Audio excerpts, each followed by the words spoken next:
যুদ্ধের ১৩তম দিনে তেল সংকটে ভোগা ভারতের কাছে অবশ্যই স্বস্তির খবর, যে খবর ইতিমধ্যে পাওয়া গিয়েছে যে ভারতীয় পতাকা লাগানো জাহাজকে হরমুজ প্রণালী দিয়ে যেতে দেবে ইরান এবং ভারতের কোনো পতাকা লাগানো জাহাজের উপর কোনো রকম আক্রমণ করা হবে না, যা ইতিমধ্যেই জানিয়ে দিয়েছে ইরান। এর আগে আপনারা জানেন চীন এবং রাশিয়ার জাহাজের উপর আক্রমণ করা হবে না বলে জানানো হয়েছিল ইরানের তরফে। আর গতকাল পর্যন্ত ২৮টি ভারতীয় জাহাজ হরমুজ প্রণালীতে আটকে রয়েছে বলেও জানা গেছিল। এর আগে হরমুজ প্রণালীতে গুজরাটগামী থাইল্যান্ডের পণ্যবাহী জাহাজের উপর আক্রমণ চালানো হয়।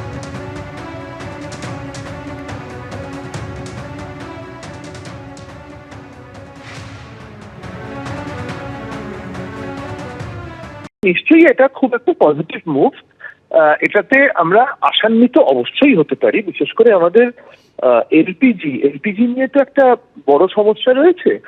সেটা যদি মেটে তাহলে অনেক দূর হবে, এবং এই ব্যাপারে আমি ভারত সরকারকে পুরোপুরি ক্রেডিট দেব। কারণ এখানে একটা ব্যালেন্সিং অ্যাক্ট আছে, তো একদিকে রাশিয়া, একদিকে আমেরিকা।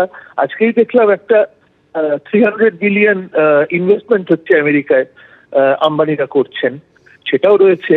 আবার ইরানের সঙ্গে সম্পর্ক রাখা এটা খুব সহজ কাজ নয়, কিন্তু এইটা একটা ভারসাম্য বজায় রেখে যদি ভারত চলতে পারে একটা নিউট্রাল জায়গা থেকে, তাহলে আমাদের সবার অনেক ভালো হবে।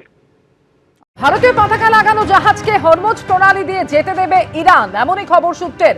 ভারতের কোনো পতাকা লাগানো জাহাজের উপর আক্রমণ করা হবে না বলে জানিয়ে দিয়েছে ইরান।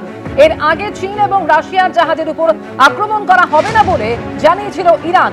গতকাল পর্যন্ত ২৮টি ভারতীয় জাহাজ হরমুজ প্রণালীতে আটকে রয়েছে বলে জানা গেছিল। এর আগে হরমুজ প্রণালীতে গুজরাটগামী থাইল্যান্ডের পণ্যবাহী জাহাজের উপর আক্রমণ চালানো হয়।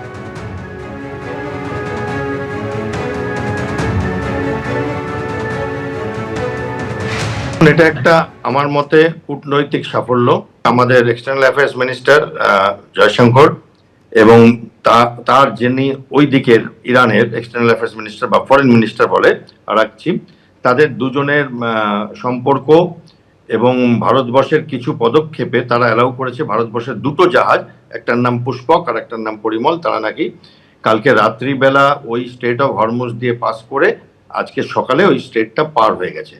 তার মানে তারা এখন, আমি যেটা আন্দাজ করছি, গালফ অফ ওমানে আছে, এবং এটা অত্যন্ত সুখবর, অত্যন্ত মানে সফল কূটনীতি দেখতে পাচ্ছি, যেখানে ভারত এই যুদ্ধে না জড়িয়েও এবং ইসরায়েলের সাথে বন্ধুত্ব বজায় রেখেও যদি দেখা যায় যে ইরানের সাথে একটা সুসম্পর্ক বজায় রেখেছিল।